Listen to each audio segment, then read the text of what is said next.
They called them savages. They called them terrorists. But deep in Kenya's forests, a different truth whispered through the trees. This was a people fighting to reclaim their land, or die trying.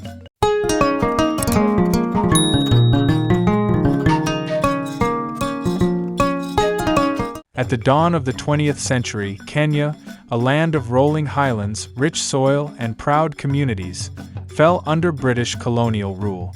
For decades, European settlers claimed the best lands, the fertile highlands, pushing the native Kikuyu people onto crowded reserves. Generations of Kikuyu farmers, who had once called these lands their birthright, now watched as white settlers grew rich from coffee and tea. By the 1940s, over 1 million Kikuyu lived under tight British control. They needed passes to travel. They paid taxes for land they no longer owned. And many worked as cheap laborers on farms that had once belonged to their grandfathers. A quiet anger grew, whispered in homes, in fields, in secret meetings under the cover of night. They called themselves the Mau Mau, though its true meaning was known only to those who swore the oath. To the British, the Mau Mau were terrorists, rebels who threatened the empire's grip. To the Kikuyu, they were freedom fighters, sons and daughters ready to take back what was stolen. In the early 1950s, tensions exploded. Villages burned. Settlers armed themselves behind barbed wire. The British declared a state of emergency. Hundreds of thousands of Kikuyu were forced into detention camps or so-called protected villages, little more than open-air prisons. But the forest became the true battleground. Mau Mau fighters, many young men, some barely 18, vanished into the dense Aberdare and Mount Kenya forest.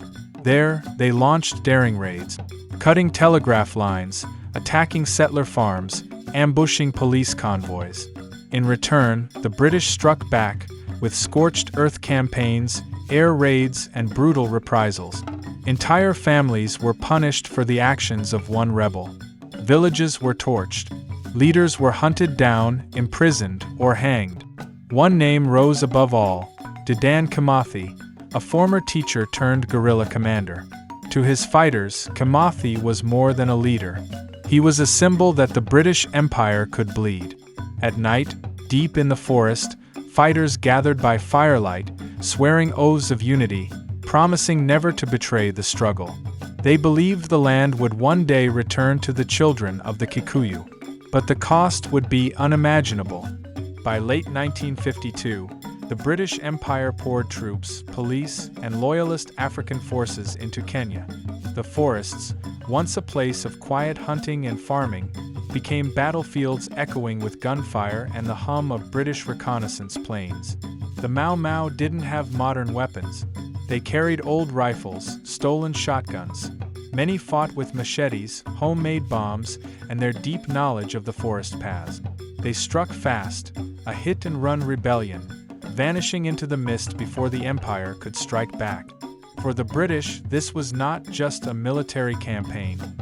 It was psychological warfare. They banned gatherings, censored newspapers, and rounded up entire villages to break the fighters' support. At night, Mau Mau suspects were dragged from their huts, interrogated, tortured. Some confessed under the whip. Others never came back. But even fear could not kill the spirit of rebellion. Inside detention camps, prisoners whispered songs of resistance. Women smuggled food to fighters in the forest. Children carried secret messages tied under their clothes. The British built hundreds of detention centers. Some called them Kenya's gulags. Thousands were held without trial. Men and women were forced to dig trenches, work plantations, endure hunger and disease. For the Kikuyu, the land and the body paid the price, but the hope stayed alive. In the forests, Dedan Kimathi became a ghost the British could not catch. He moved at night, changed hideouts, sent coded messages through loyal villagers. Kimathi's vision was bigger than ambushes and sabotage. He dreamed of uniting all Kenyan tribes in one cause: freedom. But by 1956, the tide turned. With new informants and bigger rewards, the British tracked Kimathi's hideout near Nairi. On a cold October morning, Kimathi was shot and captured, wounded, shackled, paraded through the street. To the British, this was the beginning of the end. To the Mau Mau, Kimathi's fall made him a martyr, proof that the struggle could not be buried so easily. By 1960, the emergency officially ended. But the scars were deep. More than 11,000 Mau Mau fighters killed, thousands more imprisoned or exiled. Yet their sacrifice shook the foundations of colonial rule. Kenya's people, once divided by clan and tribe, found a single voice. And in 1963, after decades of blood and betrayal, Kenya finally raised its flag as an independent nation. Today, the Mau Mau are no longer called terrorists. They are honored as freedom fighters, warriors who gave up everything so that the children of Kenya would never again bow to any empire. This is not just history, it's a reminder. When a people fight for land and freedom, even the greatest empires can fall. Subscribe to Dark Africa Files, where Africa's untold stories finally have a voice.